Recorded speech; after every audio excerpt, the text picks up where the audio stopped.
SKN ഇത് കോൺഗ്രസിനെ സംബന്ധിച്ച് ഈ മൂന്ന് പേരും മുഖ്യമന്ത്രിയാകാൻ യോഗ്യരാണ്. അതുകൊണ്ട് തന്നെ അതിന് ചിലപ്പോൾ ഒരുപക്ഷെ അതിന് വേണ്ട സമയമെടുത്തേക്കാം. കാരണം ഏതെങ്കിലും ഒരാളെ മുഖ്യമന്ത്രി സ്ഥാനാർത്ഥിയായി ഇത് ഇത്തിരി വൈകുന്നുണ്ട് ദിലീപ് കുമാർ. അല്ല, ജനാധിപത്യത്തിന്റെ സൗന്ദര്യം ഇല്ലാതാകും. അല്ല, ജനാധിപത്യത്തിന്റെ സൗന്ദര്യം ഇല്ലാതാകില്ല. ഇത് കോൺഗ്രസിനെ സംബന്ധിച്ച് ഇത് ആദ്യത്തെ, കേരളത്തിൽ കോൺഗ്രസിനെ സംബന്ധിച്ച് ഇത് ആദ്യത്തെ അനുഭവമാണെന്ന് പറയാം. കാരണം നേരത്തെയൊക്കെ കെ കരുണാകരൻ, AK ആന്റണി ആ നിലയിൽ നേതാക്കളുള്ള കാലത്ത് നമുക്കറിയാം. അതായത് അന്ന് ഒരിക്കലും രണ്ടുപേരും ഒരുമിച്ച് നിയമസഭയിലേക്ക് മത്സരിക്കില്ല.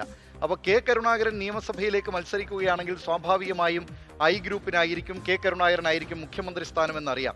A ഗ്രൂപ്പ് പിന്നീട് അതിൽ പ്രധാനപ്പെട്ട വകുപ്പുകൾ ഒപ്പിച്ചെടുക്കുക, കൂടുതൽ മന്ത്രിസ്ഥാനങ്ങൾ ഒപ്പിക്കുക, ഇതിനുള്ള സമ്മർദ്ദമായിരിക്കും A ഗ്രൂപ്പ് ചെലുത്തുക. AK ആന്റണി നിയമസഭയിലേക്ക് മത്സരിക്കുമ്പോൾ ഒരു പൊതുധാരണയുണ്ടാകും, AK ആന്റണി ആയിരിക്കും മുഖ്യമന്ത്രി എന്ന കാര്യത്തിൽ. അപ്പോൾ I ഗ്രൂപ്പുകാർ I ഗ്രൂപ്പുകാർ പറയുക I ഗ്രൂപ്പിന് കൂടുതൽ സീറ്റിനും അതിനുവേണ്ടിയുള്ള സമ്മർദ്ദങ്ങളൊക്കെയാണ്. നമുക്കറിയാമല്ലോ, ഈ കേരളത്തിൽ പ്രചാരണ രംഗത്തിറങ്ങിയ 3 സ്ഥാനാർത്ഥികളെ പോലും പിൻവലിപ്പിച്ചിട്ട് പിന്നീട് 3 സ്ഥാനാർത്ഥികളെ കൊണ്ടുവന്ന് 2001 UDF വലിയ വിജയം നേടി. ഇതിനും മുമ്പുള്ള വലിയ വിജയം 99 സീറ്റ്, പിന്നീട് കഴക്കൂട്ടത്ത് നിന്ന് ജയിച്ച സ്വതന്ത്രൻ MA വാഹിദ് കൂടി പിന്തുണച്ചപ്പോൾ 100 സീറ്റിലേക്ക് എത്തിയ ആ UDFന്റെ വിജയം നേടിയ 2001 തെരഞ്ഞെടുപ്പിലാണ് ഇങ്ങനെ ഈ തർക്കം അത് തെരഞ്ഞെടുപ്പിന് മുമ്പായിരുന്നു. കാരണം AK ആന്റണി മത്സരിക്കുന്നുണ്ട്. അപ്പോൾ സ്വാഭാവികമായി മുഖ്യമന്ത്രി പദത്തിൽ തർക്കമില്ല.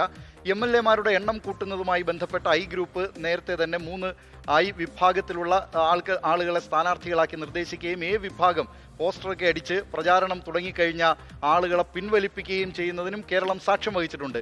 നേരത്തെ ഈ തർക്കങ്ങളൊക്കെ ഉണ്ടായിരുന്നത് കമ്മ്യൂണിസ്റ്റ് പാർട്ടിയിലായിരുന്നു.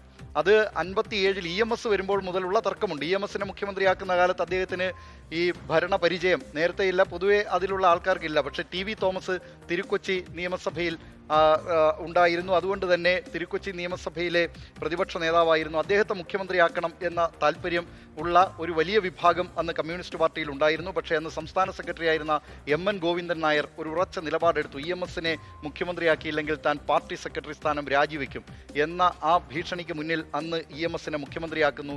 പിന്നീട് പാർട്ടി രണ്ടായി പിളർന്നെങ്കിലും 69 C അച്യുതമേനോൻ മുഖ്യമന്ത്രിയാകുന്നത് തന്നെ അദ്ദേഹത്തിന് മേൽ വലിയ സമ്മർദ്ദം ചെലുത്തിയിട്ടാണ് CPI. 78 AK ആന്റണി മുഖ്യമന്ത്രി സ്ഥാനം ഒഴിയുമ്പോൾ അന്ന് CPIയുടെ നേതാവായിരുന്ന MN ഗോവിന്ദൻ നായരെ മുഖ്യമന്ത്രിയാക്കണമെന്ന് അദ്ദേഹം പരസ്യമായി ആവശ്യപ്പെട്ടിരുന്നു. പക്ഷേ MN അതിൽ താല്പര്യമുണ്ടായിരുന്നില്ല. PKV പിന്നീട് മുഖ്യമന്ത്രിയാവുകയും ചെയ്തു. അതിനുശേഷം നോക്കൂ, 96 കേരം തിങ്ങും കേരള നാട്ടിൽ KR ഗൗരി ഭരിച്ചിടും എന്ന് ഇവിടുത്തെ സാധാരണ കമ്മ്യൂണിസ്റ്റ് പാർട്ടി പ്രവർത്തകരൊക്കെ മുദ്രാവാക്യം വിളിച്ച് നടന്ന ആ തെരഞ്ഞെടുപ്പിൽ അന്ന് നിയമസഭയിലേക്ക് പോലും മത്സരിക്കാതിരുന്ന, ഇപ്പോൾ ഈ നിയമസഭയിൽ മത്സരിക്കാത്ത KC വേണുഗോപാലിനെ കുറിച്ച് പറയുന്നുണ്ടല്ലോ, അന്ന് നിയമസഭയിൽ മത്സരിക്കാതിരുന്ന EK നയനാരെ കൊണ്ടുവരികയാണെന്ന് ചെയ്തത് VS അച്യുതാനന്ദൻ ചെയ്തത്. അന്ന് ഈ നിയമസഭയിലേക്ക് മത്സരിച്ച ഇഷ്ടംപോലെ MLA Mar, Susheela ഗോപാലിനടക്കമുള്ള MLA മാരിരിക്കുന്നു. CPM കേന്ദ്ര നേതൃത്വം സുശീല ഗോപാലിനെ മുഖ്യമന്ത്രിയാക്കി തീരുമാനിക്കുന്നു. പക്ഷേ ഇവിടെ വന്ന് സംസ്ഥാന സെക്രട്ടേറിയറ്റിൽ വന്ന് ആ തീരുമാനം 2 വോട്ടിന് ആ തീരുമാനം മറികടക്കുകയും EK നയനാർ കേരളത്തിന്റെ മുഖ്യമന്ത്രിയായി വരികയും ചെയ്ത ചരിത്രം കേരളത്തിലുണ്ട്. അതുകൊണ്ട് നമ്മൾ അത്തരം കാര്യങ്ങളൊന്നും വിസ്മരിച്ചുകൊണ്ട് അതെ, അന്നൊന്നും പോകാത്ത ജനാധിപത്യത്തിന്റെ സൗന്ദര്യം ഇപ്പോഴും അത് പൂത്തുലഞ്ഞ് നിൽക്കുകയാണ്. ഇതിൽ പ്രധാനപ്പെട്ട ഒരു കാര്യം, SKN ഹൈക്കമാൻഡ് ആ തീരുമാനം എടുക്കുമെന്ന് ഈ 3 നേതാക്കളെയും അറിയിച്ചിട്ടുണ്ട്. ഒരുപക്ഷേ ഇപ്പോഴത്തെ സാഹചര്യത്തിൽ രമേശ് ചെന്നിത്തല വന്നാൽ പോലും അത്ഭുതപ്പെടാനില്ല എന്ന നിലയിലേക്കാണ് കാര്യങ്ങൾ പോകുന്നത്.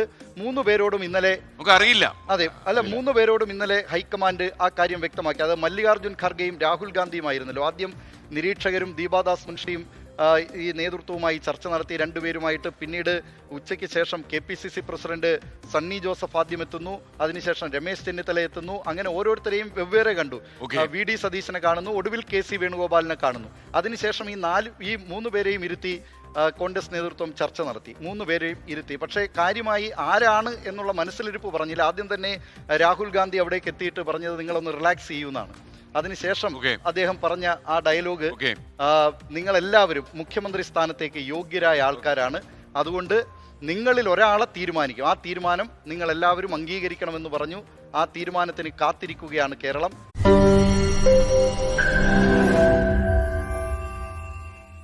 ലോകത്തെവിടെയായാലും ഏത് സമയത്തും 24 വാർത്തകളും ഓഗ്മെന്റഡ് റിയാലിറ്റി പാക്കേജുകളും എക്സ്പ്ലെയിനറുകളും വിശദമായി കാണാൻ ഞങ്ങളുടെ YouTube ചാനൽ നിങ്ങൾക്ക് സബ്സ്ക്രൈബ് ചെയ്യാം.